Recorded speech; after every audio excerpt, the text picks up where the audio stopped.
Welcome back to another Epidose of these crazy people that just eat meat all the time and can't stop talking about why they do it. Today, me, Tom, of course, here, the typical host, Justin, the other typical host. We got Janice with us and a special guest.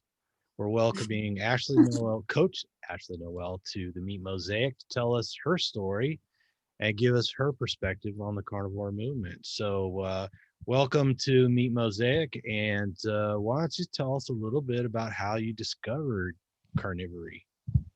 Awesome. Well, thanks. Thank you so much for having me. Um, yes, I'm a coach at MeatRx, carnivore coach, and I really enjoy helping people see that there's something you can feed yourself that isn't going to make you sick at some point in your life, whether it's immediate or down the road. I think that all my life I've known that there's something wrong with the food I was eating. And it really became very obvious to me. I don't know if this is similar for you guys, but when you start living on your own and you get those like flyers in the mail, the supermarket flyers, you're like, okay, so this is on sale this week, that's on sale this week. Are they going by the nutritional guidelines? Is this like USDA? Like, is this the FDA telling me that I need to be eating this on this rotation? Is that why they're on sale? Like, is this my parenting as an adult? If only. Right? So there's that question. Who are you listening to? Why are we doing these things? Why are we motivated to do certain things? It's not for our health. It's for big business. And it all comes down to, and we talked about this before we started, your personal freedom. When you're taking a look at these flyers, are you going to follow, suit? Are you going to be a sheeple? Are you going to, keep doing the thing that makes you feel sick and like out of control? Or are you going to stop and look for something else? And I looked for something else. You aren't eating a balanced diet anymore? I'm not eating a balanced diet anymore. I've gone rogue. Yeah, I rarely talk about diet with people in my physical vicinity unless they notice, hey, that girl only eats meat.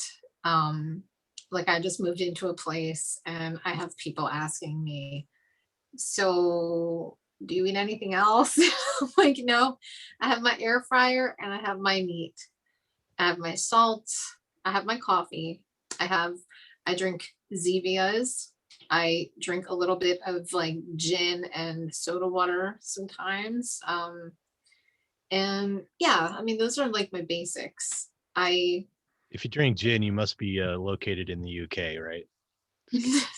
No, I've never been to Europe. Oh, neither have I. So Um, I was quoting Kamala Harris, by the way. I don't know if you guys.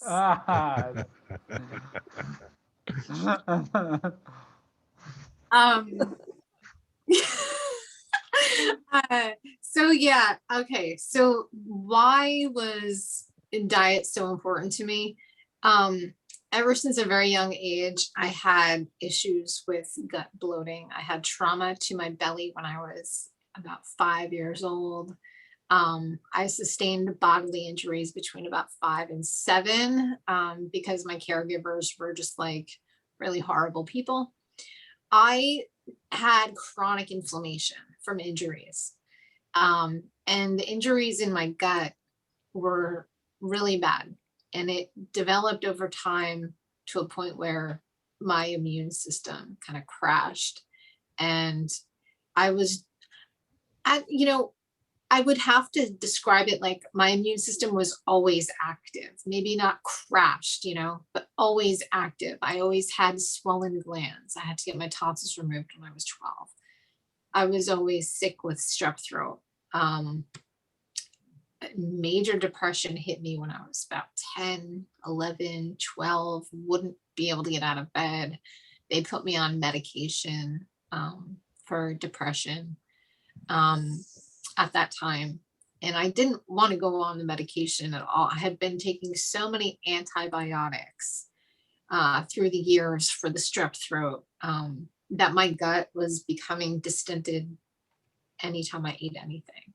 Mm. You know, like you go to bed when you're a kid, you wake up in the morning, you have a flat belly, you have a bowl of cereal, you go to school, you feel like crap, got this big bloated belly. Anyway, so I just grew up feeling like that. And by the time I was a teenager, I developed really bad IBS. And I think that's because of accumulation of the antibiotics, the surgery, and the antidepressants. Mm. The antidepressants are shown to destroy the brain and the gut. So I didn't know this, but I knew it wasn't a good idea to take medication, especially for the rest of my life. So I was an unruly kid around that stuff. So I was being bopped back and forth between parents' houses. You know, I'm just the kid nobody wants to deal with. So lots of family chaos, lots of physical inflammation and stuff. I started getting symptoms of osteoarthritis in my knees when I was 12 as well. So when my dad died of brain cancer, I found out that he had been allergic to wheat and I didn't even know it. Hmm. Would have been helpful if they like kind of maybe transferred that knowledge onto my diet. I don't know. Right. So around the time my dad died, my skin just got blown up with cystic acne and I started having really bad gas. My IBS Roughly how old are you at this point? I was about 15, 16, around that age. I had discovered acting around 12. So I maybe even a little earlier than that, but I was like really into being on stage, being in front of people, you know, photo shoots, all that stuff, auditions. And when my acne happened, I couldn't do that anymore. And everything just like it became a very shameful thing to just like walk around with the acne and Right. the bloating and everything, you know, and it's a stress thing. It's as stress accumulates and as the body accumulates inflammation, you're going to see it come out. It didn't help that I was smoking a lot of cigarettes at the time too. Heavy smoker at 15. And I kind of, yeah, heavy smoker. Yeah. It was really, really stupid. But you know, let's see, I discovered anorexia and bulimia. Then I discovered veganism to recover from anorexia and bulimia so that I could eat endless amounts of food without feeling like I wanted to throw up. And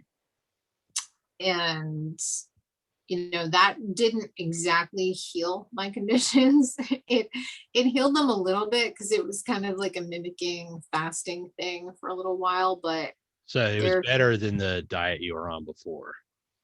Yes. Yeah. Yes. Yeah, for sure. Because the diet I was on before was a very high fiber diet. All of a sudden, when my dad died, my mom decided to start studying holistic theology, and she introduced lots of fiber into our diets and soy, lots of soy, wheat, you know, these things that didn't have a place, like psyllium husk, these things had no place in my diet before. So I think even standard American would have been better than this holistic theology BS that I fell into because that's just what was happening in my house. I was also dairy intolerant, so I knew that, but they fed it to me anyway. It's like, So do all forms of dairy bother you? Milk, cream, cheese, all those things? Yeah, and they still do. Yeah. So I'm a dairy-free carnivore. Yeah. Yeah. So those are the worst years. It started getting a lot better though when I started adding meat back into my diet and I discovered keto. But you know, the nuts and the fiber of the coconut, you know, flours and all the baking. I love baking. I make carnivore muffins now. I can make like little carnivore crepes and like little carnivore waffles and stuff, but it's so different from what I was doing with all those like nuts and flax seeds. Ah, Right. Yeah. Nothing like grinding up some almonds or some flax seeds to make some fake bread, right? yeah, yeah. Man. And like seeing like a $13 bag of powder, just like produce 6 little things that don't taste right and they make you fart, and just too much fiber. There's just too much fiber and too many oxalates, too many anti-nutrients, phytic acid. It threw my electrolytes off so badly. Like my minerals were so dysregulated. I could tell after having like 1 or 2 days of like eating those cookies. It was like, oh my God, something happened to me. Like feel like you got hit by a truck. So like that, and that used to happen to me quite often as a vegan. If I had coffee as a vegan, I would be so derailed. I couldn't keep any of my electrolytes balanced. So as a carnivore now, I can have as much coffee as I want, and sometimes I do, and I'm like, man, I just like, this is awesome. Because people in my past were right. It wasn't the coffee, it was the cream and the sugar that I used to put in the coffee that made me break out. But also, when you have so many anti-nutrients in your diet, if you're going to put coffee on top of that, you're screwed because it's a diuretic. Right. You know? Yeah, Justin, I just recorded a video on coffee and carnivore, and I forgot I was going to put that in there, that the coffee is a diuretic, and then you wind up losing particularly sodium and sometimes also magnesium and potassium and stuff like that because you're passing more urine, and so Yeah. those things get more and more dilute. Yeah. It's so nice to talk to people who get this. Like, you don't know. No, it's great. Well, I'm Yeah, glad you brought it up because that was a point I wanted to make and I forgot. Yeah. Well, I mean, that's the thing, is that these plants are so bad for us that you can forget all the different ways that they're bad for you. And sometimes it's hard to recall each of the polyphenols, phytic acid, oxalates. I mean, the list is sometimes never ending of all the different toxins and the different interactions, right? Because the other thing is you're mushing it together in your mouth, then you're swallowing it. So it's not just 1 or 2 toxins, it's the toxins coming together in this kind of toxic sludge and your body has to try and deal with and digest. So yeah, totally. Just want to throw that in there. Yeah, it's a soup. It's a toxic soup that we should be using. Like Lloyd, my dog Lloyd, he's asleep on the floor. He's had a long day. I caught him eating grass today. And in a way I was like, oh God, I'm a terrible carnivore mom. I'm letting him turn into a cow. And then I was Wait, was he smoking it or eating it? he was eating it. Okay. That's not so bad, Mom. Well, it occurs to you that, there is a plant, there's a purpose for plants, and it's hormesis. It's a little bit of toxic jolt to the body, and it does what it needs to do. He was constipated last, he needed to poop. So he had a little bit of greenery, and for whatever reason, it helped him. And last night he stayed with a friend. So I don't know, he may be eating some bullshit. And when he gets into some bad stuff, I know overnight, because he'll wake me up at 4 a.m. and he'll be staring at me. He'll just stare at me. Only a dog can get away with staring at you while you're asleep and then not be creepy, right? With a person, you'd totally be freaked out. Like, why? I'd punch him in the face. Yeah, for sure. But yeah, he's such a well-trained dog. I can walk outside without my contacts in. It could be like pitch black out there. I could be like, okay, go and do it. And then he'll like come speeding back at me and like jump at me. And he's like, I pooped. You're like, okay. Yeah, if we could only be so simple and content, right? Well, that's what carnivore, it's cool because I feel like when I look at other pet owners who are just like standard American or whatever, normal non-carnivores, I'll feel like they think that their animal's a mystery to them. Like, oh, they'll get old, they'll get sick and old. I don't know. They get things on their skin. I don't know. It's just they're a dog. And you're like, no, literally, like you can talk to your dog. You can communicate with your dog. Your dog wants to do these things. Your dog also wants to eat food that's appropriate for its body. So you can figure that out. And that's the personal freedom that I feel that carnivore has given me, because I mean, I had to do a lot of things to get to the point where I would even consider just eating only meat. I don't think it's a very easy decision, because I think that I have memories of fantasizing, like, what would it be if I only ate meat? Because this makes me bloated. This makes me fart. This makes me break out.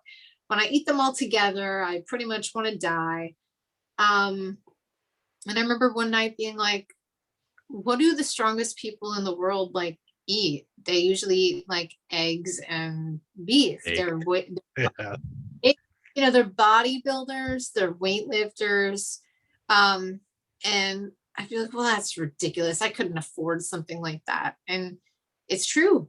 It's Eggs true. are cheap. Even pasture raised eggs are pretty cheap, compared to Right. But it is true when you are spending. I come from poverty. I there were times when I didn't have a roof over my head, and I used to buy my food at the freaking dollar store. And I was so, I don't know if I was ignorant or just delusional. I think I was delusional because I'm smart, but I have a great imagination. I think I was a little delusional when I saw a bag that said imitation cheese product. And I was like, this is the shit. I was like, I live in a very progressive town. I can get a bag of fake cheese for $1. amazing. I was like, this is dairy-free cheese. Wow, this is so progressive. Was it anything like actual cheese? No. Did it at least melt? No, I don't know. I don't even know what it was. It could have just been like corn oil solids with like some, I don't know, kind of, Cheeto powder on it, like fake coloring or something. I don't know what the hell it was, but that was when I was vegan. But when you're programmed to only spend at most $1.50, like, wow, we're really pushing it, $1.50 per item that you place in your basket. That's a bad place to be when you're really wondering what nutrition is. Yeah, you can't, like, you cannot accept that. So I think, when I was vegan, and people are going to say, you were never vegan. There were times yes, when I was so desperate for sustenance that I would eat a burger. I'm texting Dr. Khan right now about you. Oh no, don't tell him. And I'm gonna have to beat him up. It's all right, he banned me yesterday, so it's okay. Did he really? That guy is such a wimp. That's awesome. Yeah, that is awesome. Good for you. I hung in there as long as I could. I try not to be too obvious, but he eventually caught on. So Where were you talking to him? Were you in a chat? on Instagram. I was following on Instagram and posting on his posts. So Hey, just like anyone else, Dr. Khan, if you ever want to come on our show, you're always welcome. yes, I'd take on Dr. Khan. I would too. Unfortunately, I don't think he's up to. I don't think he could handle you. So I think he knows that. So. Got a feisty bitch on our hands. Right. Ashley, did you just say you ate a burger when you were vegan? Mm-hmm.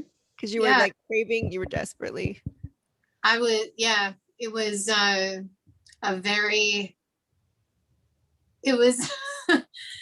I was pathetic. I think you described yourself as wimpy and weepy. I was super wimpy and super weepy. And I mean, there were times, and this is, you know, I'm coming from a person who had really I had really cut myself off from everything that I used to be, because I wanted to be setting off on a quest to find my true self. And that was like before I turned 30, like I was 26 or 27. And I was like, I need to figure out who I actually am before I die. And I had come from a history of major bouts of depression and suicidality. And there were times in my vegan experience where I was thinking about ending it. And every time I felt like I wanted to end it, I would have a burger. I would just feel like there's something wrong with me. I have to start over. But then, I'd eat that and then I would reset and I'd be like, I need to give this another shot. I'm not a person who wants to injure animals. I'm all about compassion. Just forgive yourself for eating, outside of the vegan thing. I really wasn't trying to save the animals. I was just trying to save my sense of compassion. And I felt like being a vegan was a good symbolic measure for that. Well, it is, because, veganism is really about people turning their feelings into our ethics, right? And that's really what it's about. So it gets inside your head. You get the suggestion that it's healthier somehow, and then it's healthier for you in a physical sense, and it's healthier for you in a karmic sense. It gets inside your head, and then you're like, you don't realize that it really, I mean, I don't know. Are you familiar with Ellen G. White, who she is? She was this prophet for the Seventh-day Adventists. This girl got hit in the face with a rock and went into a coma and came out and said she was a prophet of God. And that's that's the beginning of the vegan movement. And she said she prescribed this Garden of Eden diet. And I don't know if you've ever, who Harvey Kellogg is, the Kellogg cereals. Yeah. So when he was a young guy, he used to have to know that name very well. Yeah. So he used to typeset for the newsletter, and he grew up steeped in that cult, this vegan cult. Yeah. And that's where it all comes from, and so I live in where I live, the Seventh-day Adventists are centered maybe 20 miles from here. They have all these amazing hospitals and universities and stuff. And for the most part, every one of them is a really nice person, but they literally belong to a vegan cult. It's a vegan cult community of really nice people. I mean, where I lived when I set out on my little quest for, releasing my true self, I found myself surrounded by people with that mentality, and I had to move. I really had to move away. Because the Paleo Manifesto. Do you remember that book? I've never read it, but I've it's come up in conversation. That book was groundbreaking for me because it gave me permission to really envision what my original self wanted as a human, not as an ethereal like goddess, not as like Mother Earth reincarnate, but as a freaking human who has a life to live, who had a job, like 6 jobs she hated, sick of living in poverty, sick of a self-esteem that was shit, and sick of always just burying my dreams as soon as they popped up. Just so sick of it. And I just wanted to be a human. I wanted to be like a really, really good human. And that book, the Paleo Manifesto, was like, this is what early humans did. This is what this is what sunlight's for. This is what fasting is for. This is what your hunger is for. This is what food is actually for. And this is what food should be. So that got me thinking, maybe it's okay to eat meat and buy less of this junk food and look into more natural means of like producing energy and healing in my body rather than the pharmaceuticals and the powders and the shakes and the fucking supplements. I'm so sorry. All right. New Jersey. But we're enjoying your passion, and I'm sure the audience will. Yeah. Carry on. I'm passionate because I feel like carnivore saved my life. So I think we all agree with you on that one. I want to admit I was so poor and so downtrodden that I stole the Paleo Manifesto from a Barnes and Noble. I'm so sorry. I'll pay you back. It was bad. It's all right. They're already out of business. Just kidding. Oh, good. No, that's terrible. They're not really completely out of business, but no, we have one around the corner from here, actually. They're still up and running. But I'm gonna come get you, Ashley. It's like the person that kept a book from the library, and they get like a letter, and they would try to return it like 20 years later. Be like, I still have the H encyclopedia from my elementary school because I had to write a report on horses. oh my goodness. Maybe I should send some money to the writer of that book. I know his name. Okay, I'll have to read. Well, maybe I'll get a copy in your honor because it's one I don't have in my collection. Okay, you'll find it very it's like entry level, but it's good. It's really motivating. So anyway, like I was just so sick of it. So wait, sorry, you stole the book, but what made you want to steal the book out of, I mean, I'm sure it's in the nutrition section with like 60 other books right there. Did you know what paleo was? And you're like, oh, like how'd that association click? So out of all the books to steal that one, you could have stolen more vegan books or something, Right. Well, okay. The reason, the intro to that was I met somebody that was interested in me romantically, and they knew that I was a health coach at the time, and we were sharing the personal philosophy that honesty and integrity was like of utmost importance, especially when you're examining, should I be in a relationship with this person? So I shared my insecurities about my skin, about my IBS, about the fact that I wanted to be a successful and helpful health coach, yet I wasn't doing that with myself. And they told me about the writer of that book. They told me about this book. And he also told me that he was known in his family for having horrible, horrible gas whenever he ate vegetables. So that was something, it was like, wow, well, particular vegetables. So it was like, okay, I'm on this like health coaching thing. I have nothing to show for it. I have nothing in my life to bring to a relationship. I have nothing. And we all know that you have nothing if you don't have your health. And I just knew that that's where I needed to start. I needed to get over this veganism shit because I couldn't even explain to anybody, because it is a cult.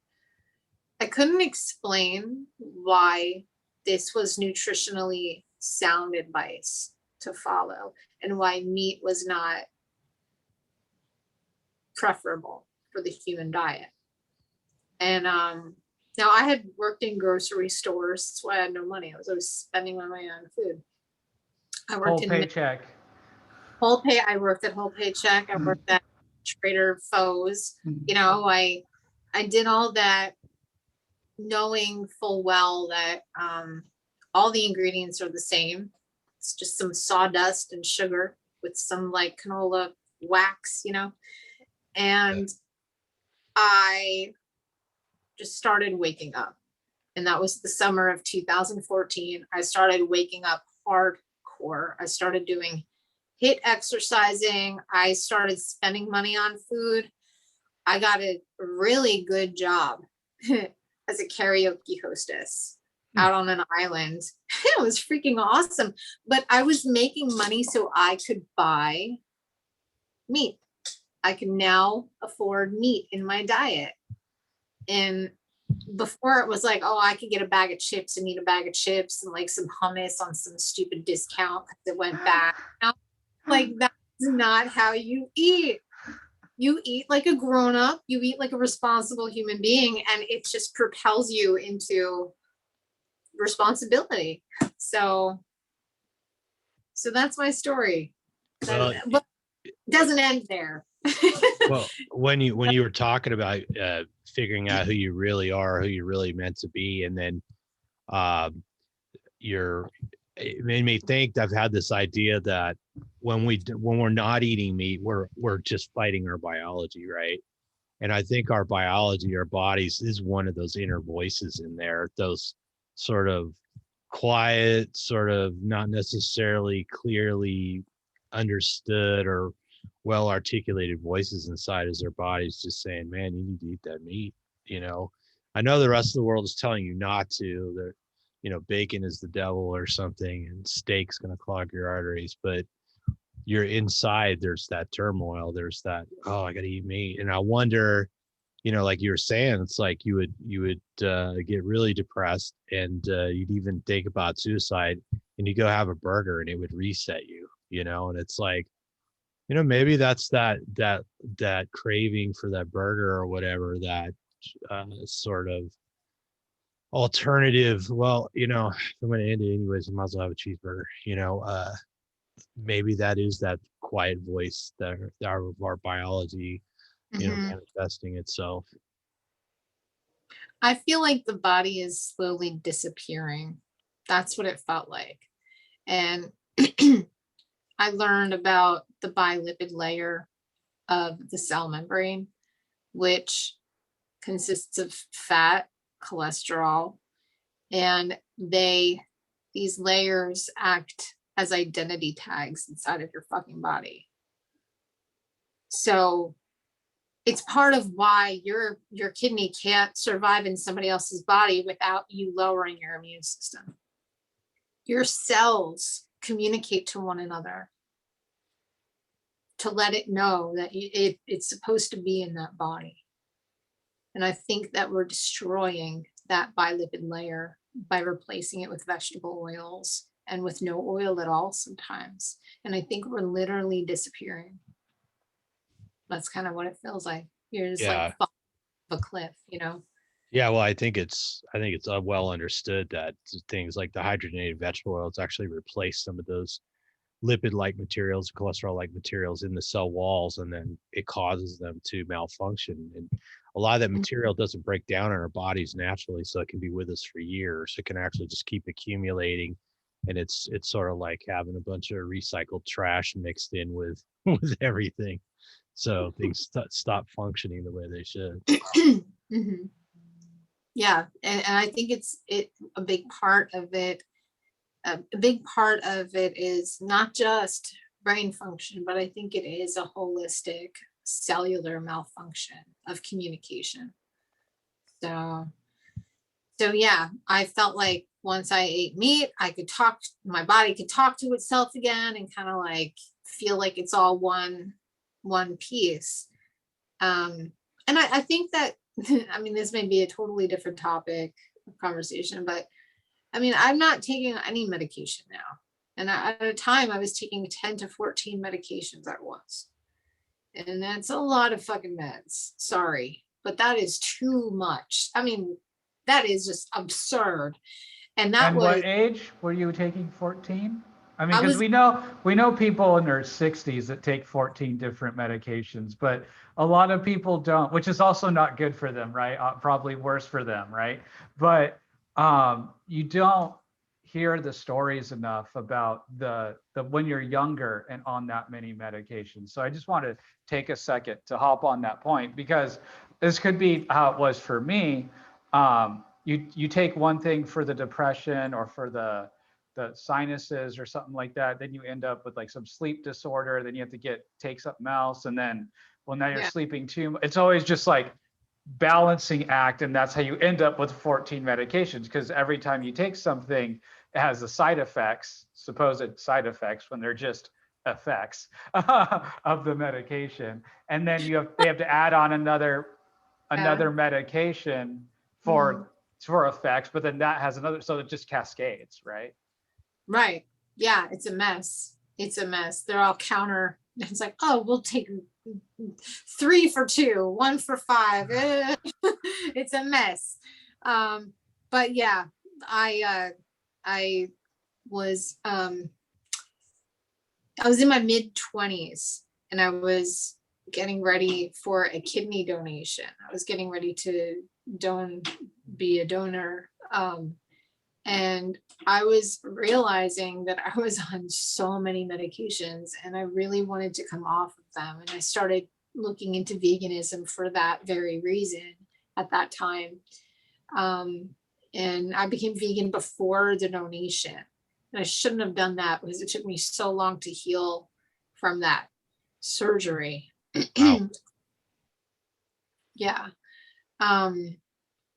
But yeah, that coming off of all of those was a triumph, and it was very difficult.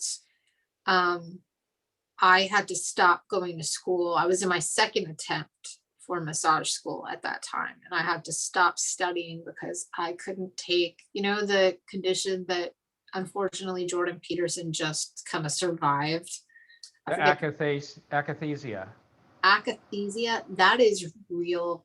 That is so real. It wasn't as bad for me as it was for him, obviously, but I had to withdraw from school. It was so bad. And I always felt like I was at the top of my class because I was like really into it. Also, I think the medication made me feel super focused, and it gave me a false sense of esteem about my work and stuff. But honestly, like those horrible side effects, the tremors and the feeling that you are running around inside of a gerbil cage, like a hamster wheel inside your body when you're just trying to stay still, I could see how that could lead somebody to suicide for sure. My God, after the donation, they did not communicate on my folder that I was no longer taking these meds because the screening process takes so long that they introduced me into the screening process on these meds.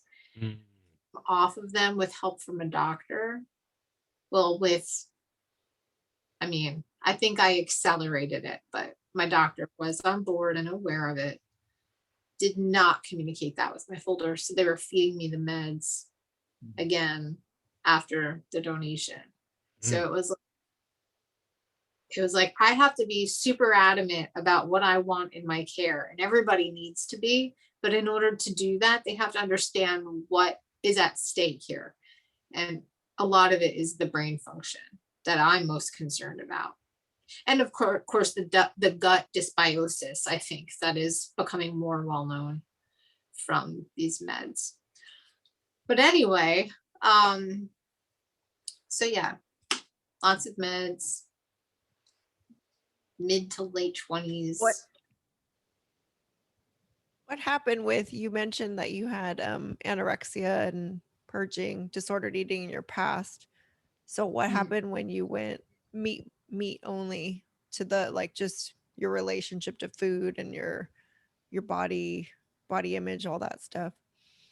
That is such an excellent question, Janice. That is such a good question, because when I decided, there is this decision that you have to make that if I'm going to get over this disorder, it's not going to be okay to ever try to remove something that I've put in. I have to be committed to it. I have to commit to putting it in my body. And even if it's something that might be ridiculous, like ice cream, like in my case, a dairy-free ice cream with a ton of sugar in it, right? I don't do that anymore. But back then, when I was exercising commitment to it, it was because I knew I didn't have to do anything. I could do whatever I want. Do I really want to make my body suffer? Do I really want to be training my body to reject things that I'm putting in it? And plus, what a waste of money. I'm sorry. Right. But I had to start looking at food like it was nutrition, and I had to start looking at it like it was my responsibility. And I talk about this with my clients. We can hold on to things. I think when we have such poor self-esteem, we can't even hold on to our food. And it just feels like, oh God, I can't even hold on to a salad. How could I hold on to a meat, like a meal of meat? I have self-worth now. And I have worth in the foods that I eat because I understand what they are. And I understand how it affects my body. My body composition is so much different now. And in a way, Janice, it feels like the reason why I engaged in those eating disorders was it's like it's along the same lines as why I'm so proud of the way I eat now. Because I knew there was something wrong with my food and my body. But I internalized it and I said, there's something wrong with me. I know there's nothing wrong with my body anymore. My skin is healed. Like, it makes me want to cry. My skin is healed. My self-esteem is healed. I've extricated bullshit from my life. And it's not perfect. It's not easy, but I have responsibility for the food I put in my body and taking care of my body. And now I can take care of my friend Lloyd, my dog, and maybe down the road I can have a child and take care of a family. You're Jessica.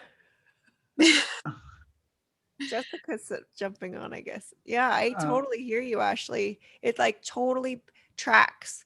Like that's how I've related to it as well. Like, changing what you're eating changes your worth, and like it's like a perfectly parallel, and like eliminating bullshit from what you're putting into yourself eliminates your tolerance for bullshit in other aspects of life. And it's a weird thing. That's why I always say that, strangely, what you're fueling your body with like cures your self-worth issues. Like, it sounds weird, but that's the core of it. For me, it's almost like that's beyond the physical healing in some ways. Like, you need the physical healing. You need to fix your microbiome. You need to fix your gut and your brain, or you can't even experience worth and, clarity. But I think it's that, that shift. Like, you're literally like, reconstituting all of your organs, your cells. And I mean, I always get a lot out of what you say. Like, I don't always understand it all the way, but I kind of instinctively understand, like, what you talked about, the cell and it having a lipid, element, like all of that stuff. I can't restate it, but I feel that transformation, and I feel like you can't have it without, like, and the idea of taking responsibility, right? Like, that you're caring for yourself in the most fundamental way. You're caring for like, just like Tom said, you craving a burger was like your body, some instinct inside of you telling like you, I deserve to live. This is promoting vitality. This is what I need. Like, even when your mind couldn't tell you that, your thoughts that were coming from other bad fuel couldn't tell you that, but something instinctive told you that. I think that's so remarkable. Like, just like your will to, like, the will of the cells or whatever it is to live, like, they're like, we need a burger to live, I think that's fascinating. But yeah, I always get a lot out of everything you share because I feel the same way. And sometimes I have a hard time articulating it, but I feel like that, and you as a coach, like, that's really what you can offer people, is like, you're healing in every way. And they don't happen without each other. Like, you have to believe that you're worth the meat, right? Like you're saying, you have to believe that it's worth spending more than $1 on Mhm. what you're going to fuel yourself with. Right. And then as you get the benefit of that money and that work that you're spending to get that meat, then it keeps compounding and getting to be a better upward spiral. And then you realize you can't live without that. You know, you're not Mhm. doing your humanity justice if you're not shepherding it in that way, or stewarding your body, your soul in that way with the right fuel. So this is Well You are said, Yeah. Janice. it's very very well. helpful Yeah. to me to hear you again, because I've been having some questions about, like, what is all of this? What should I be doing? Some getting a little bit wobbly about, like, is carnivore the true way? Blah, all this stuff. But I think when I hear your story, I'm like, no, that's exactly what happened to me as well. And it just reminds me that this Mhm. is foundational, like, for your life. It is Mhm. the ultimate way to take responsibility for yourself and who you Mhm. show up as in the world. Mhm.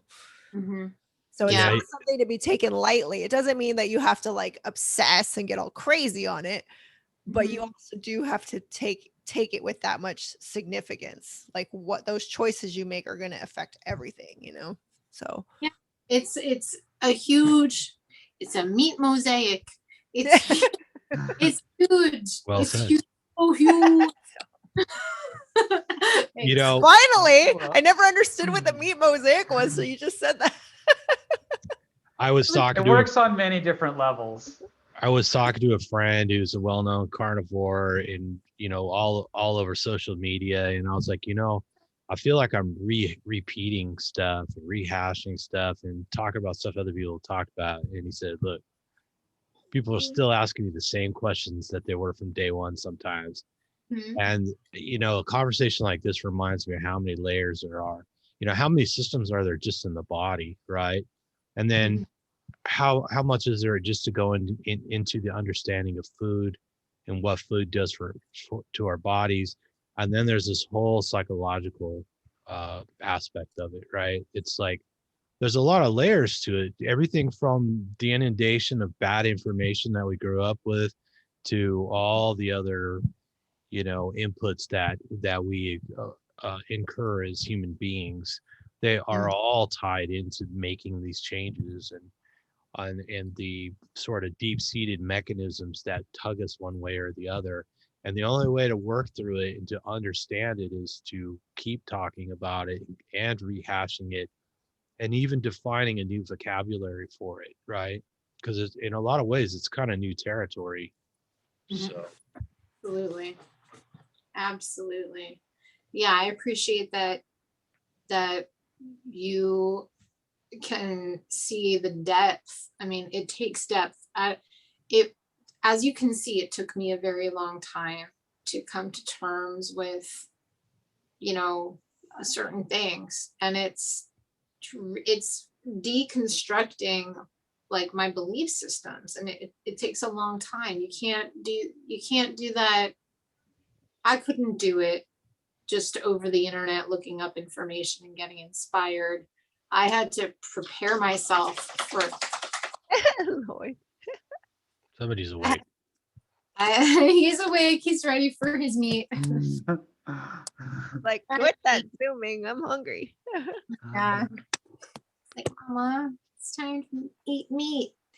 But yeah, it's a very long haul to change sometimes. And those are the types of clients I tend to attract, the people who are really, like, playing the long game in changing all the way down to the very core of that onion, and it takes a while. I mean, there was a client the other day where she's just, like, riding so well into full carnivore, but we've been coaching for months, and she was getting down on herself, and I was like, honey, you've been preparing for this moment for months.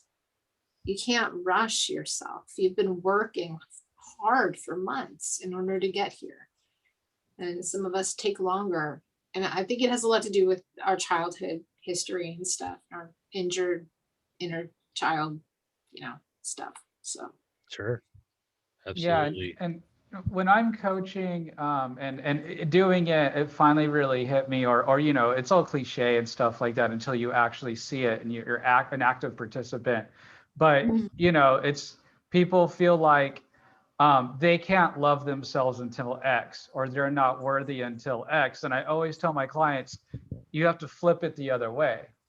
You have to love yourself enough to go get the meat, to spend the money on the meat, like you were saying, and then the other change will come.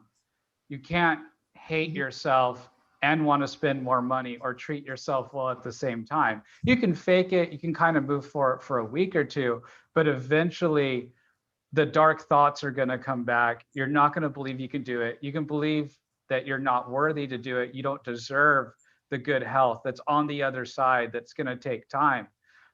You really have to have those beliefs in in place, then start on the meat, you know. And a lot of what I do with my clients is getting them to that part, like you were talking about with this client, Ashley. I'm guessing it was working on all that deep stuff, like you said, all that deep work to get to the commitment to the diet, to where they could actually try it and be successful. Is that, Yeah, am I on the same? chiseling away. Yeah. And it'll it's like feel, it feels disconnected. It's like, why are we talking about this stuff? Why, you know, it's all relative. it also answers that question we get all the time: is why would you need a coach to eat meat? You know, right? True. Right. Come on up. Or the other thing we hear all the time is people go to the gym, they work out like an animal so they could eat some ice cream or junk food or something. They work out more so they can eat more. And Right. the Right. secret is to eat right so you can work out, you know. Oh man. Yeah. Whenever I'm working out, I feel like I'm putting the meat to work. Like I'm building on it. And I'm really happy with the muscle density that I've been able to keep. I haven't been able to work out consistently lately. I've just been moving and working a lot.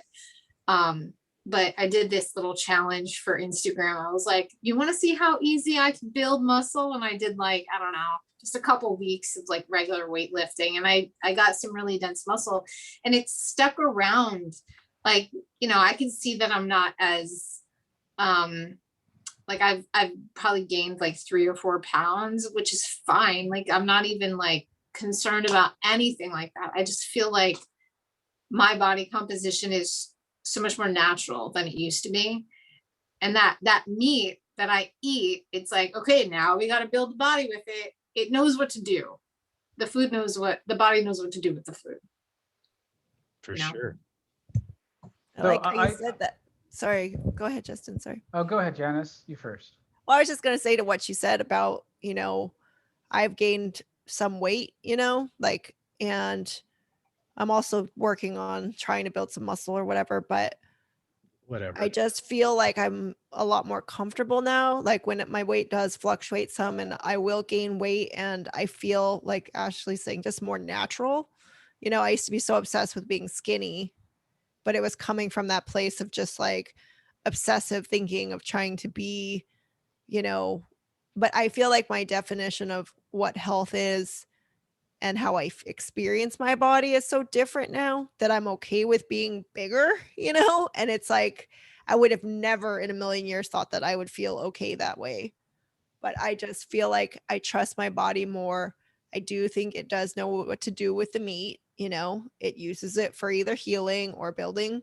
And it just, like, I weigh more than I've ever weighed, like I had dropped quite a bit when I was doing ribeye only. And then I was like, I don't, it's kind of nice. Sometimes you feel like you're leaning out and maybe, but then now I've gained weight back and I'm like, no, I feel good. Like I feel like I'm okay with it because I want to be strong. And like Ashley's a great inspiration because you have a great body, great muscles. And I'm always looking at her going, she can do it. I can like work out a little bit more. I can get some muscles, And I mean, I don't have any yet, but I'm working on it.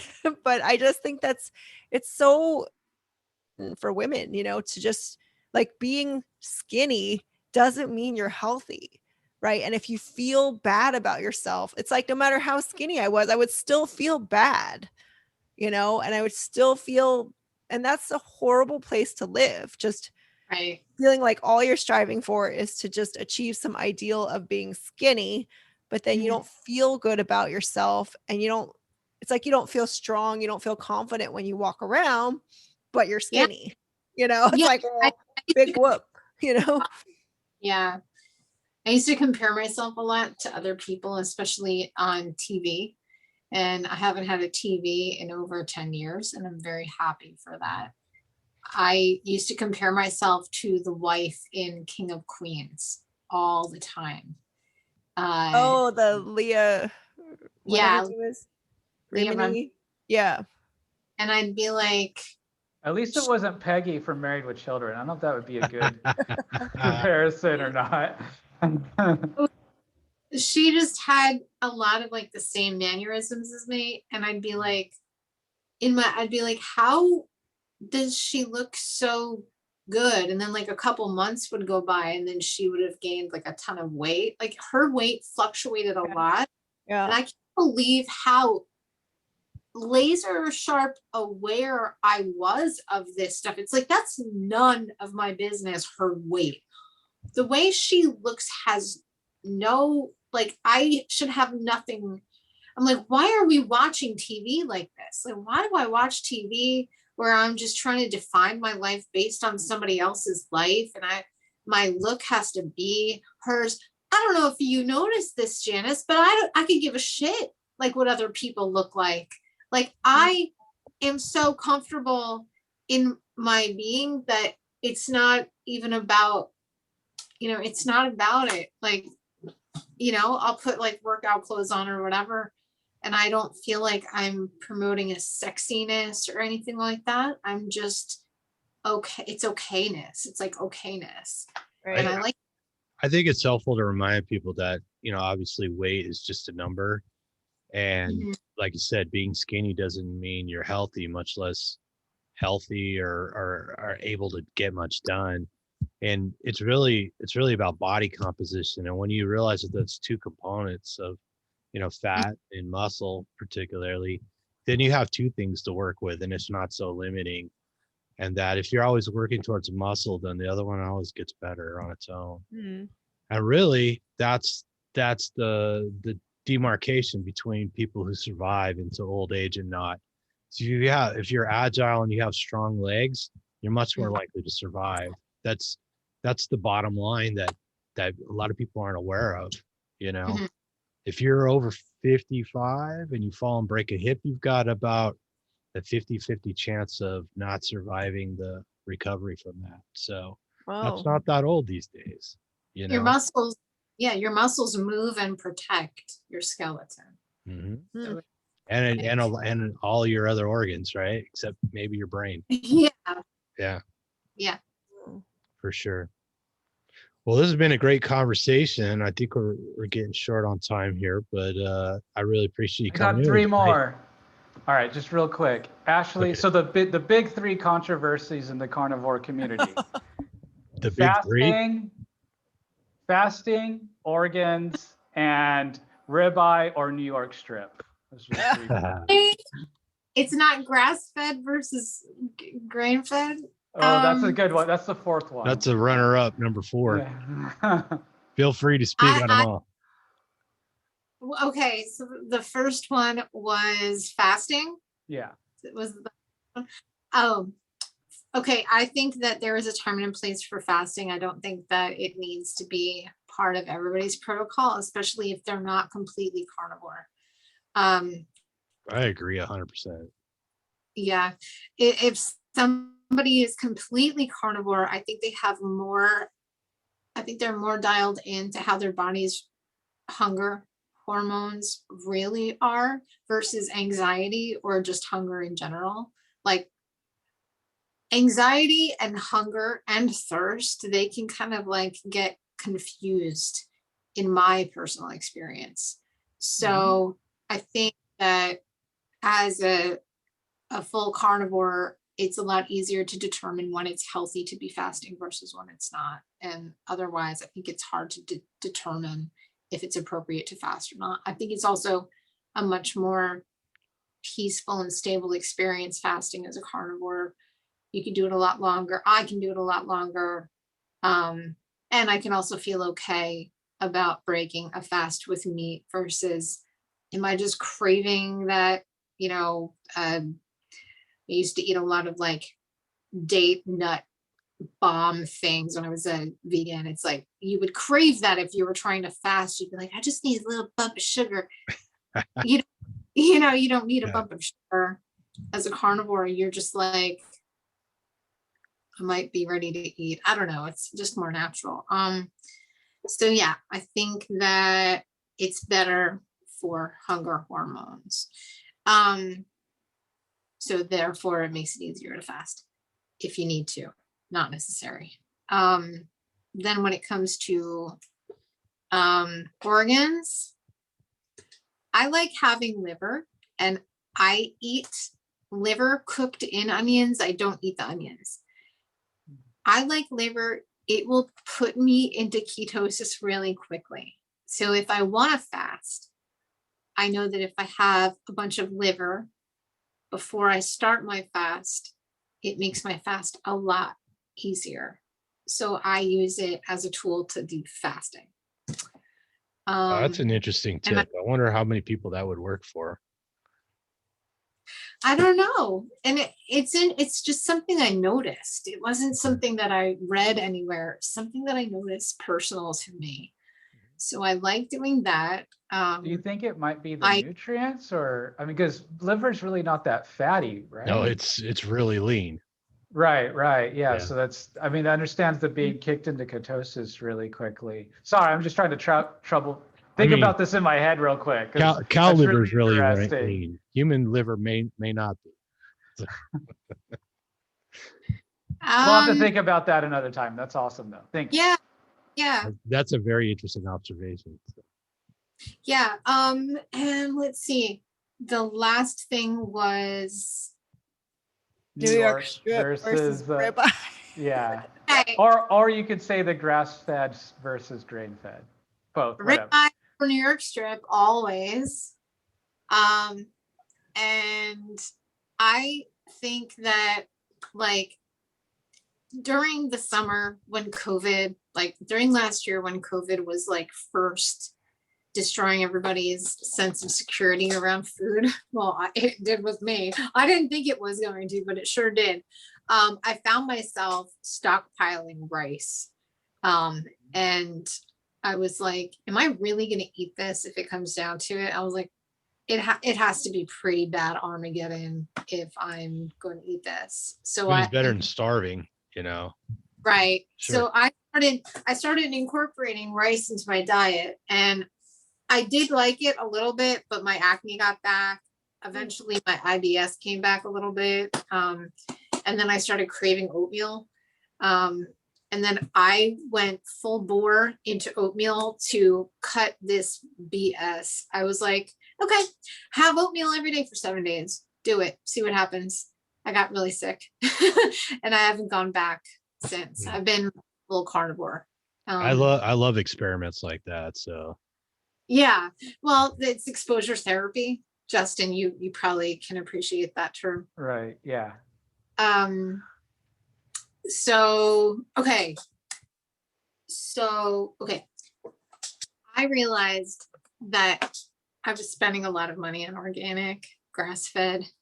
And as I kept my finger on the pulse of what was going on politically and to our food supply, I realized I can't afford grass-fed organic. I really can't. And I'm okay with it because Janice, after you started doing your ribeye only thing, and then Coach Raymond started talking about petting the unicorn, I was like, I want to pet the unicorn. So I went and I bought I bought all these ribeyes, and I spent a pretty penny on it, but at a huge discount because it was conventional, and conventional was on sale. And I was like, if I could get this at $5.99 a pound, and I'm eating, I cut 18 ribeyes out of it, and I was eating one of those every day. I was like, I can do this, but I couldn't do it if it's $21 or now it's $32, $32, $32.99 a pound, I think. It's up there now. So politically, they're messing with the food supply. I'm totally fine with eating conventional.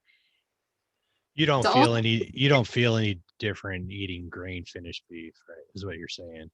I don't. I can't tell. And the glyphosate residue is what my big concern is. But that's supposed to lead to IBS. It's supposed to lead to gut permeability. It's supposed to lead to mood disorders and acne. I have not been healthier. So I can't say that I concede to that notion anymore, that it's healthier. Yeah.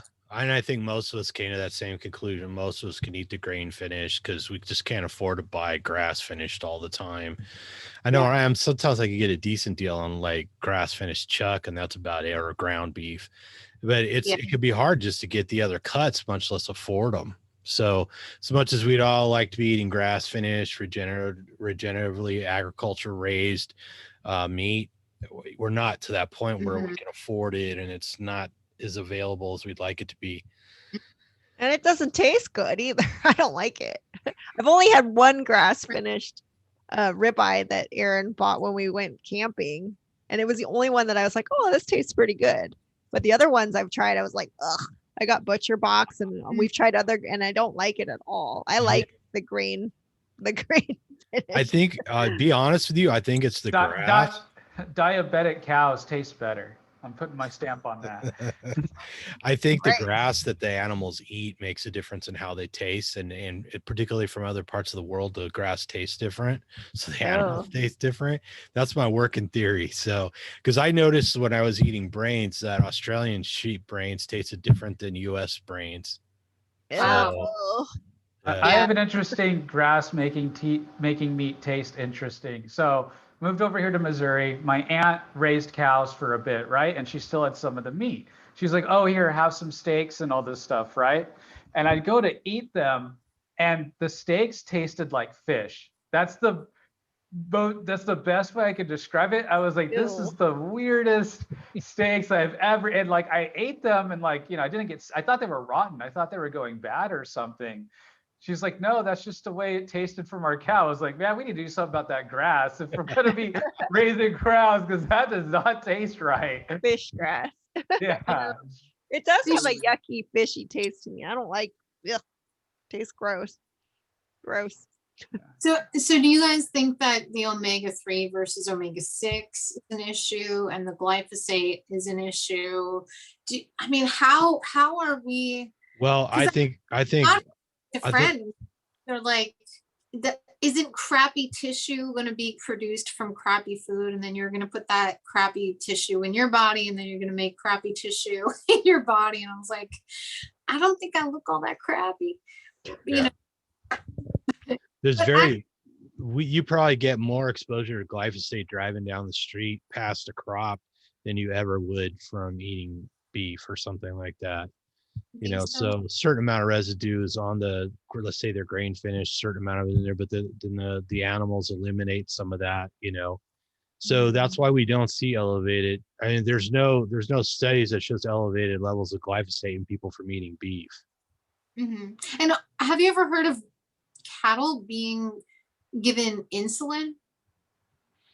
Well, there are certain products that the cattle have been given. They used to give you know, estrogen and certain antibiotics and stuff like that, and they actually implant pellets and stuff in them. And still, again, you're talking about doses much smaller than what our own bodies create. So like you're talking about, if you ate one egg yolk, you get, you know, hundreds of times the level of those hormones than you ever would from the beef. So it seems kind of nonsensical, because you don't see people eating beef and then watching, you know, these levels in their bodies change, because there's so little of it getting through the animal through our digestive tract. So Wow. Okay. I would say, oh, go ahead, Ashley. Sorry. Well, if I wanted to look more into that comparison, I'm going to be looking for, well, I do want to look more into it. Dr. Baker this morning or yesterday on our meeting over at MeatRx said that there was a Harvard study that was going to come out soon to show very minimal benefits of consuming the grass-fed organic stuff. I think grass-fed versus grain-fed. Yeah, the So one I'm- other study they did, it was like at Texas A&M or something like that. It actually showed the reverse. It showed a statistically insignificant improvement in people who ate the grain-fed. And this is what we're seeing. Is like when they do the studies, the result is not statistically significant. So in this study that's coming out, it's going to look like grass-fed is slightly better, but it's going to be such a small margin that it'd probably be meaningless. Wow. I'm going to I look think at I It's think fat- there is something to say though about the monogastric animals, your chickens and your pork. And I think them not eating the right stuff they're supposed to is probably, They get fed a lot Get- of soy typically. Yeah. yeah, that I think it's, if you're gonna, I think doing pasture raised eggs, organic chicken, things of that nature, I think it's worth the extra time. Now, I think on top of that though, they're like conventional eggs, I can't do. I get kind of sick and stuff off conventional eggs, but regenerative pastured eggs, I can eat those and do pretty well. Even raw, even the white, even the yolk, and I do okay. So pork, Well, we probably got to draw this one to a close. I mean, we can have Ashley back on soon. So we've got another recording coming up, and I hate to do it, but we got to say goodbye. So everybody say goodbye. And I want to thank everybody for watching. I want to thank Ashley for coming on. It was a delight You're getting welcome. to know you. And we Thank ask you. everybody out there to stay subscribed, like it, leave us comments, and eat some meat, feel better, and whatever you do,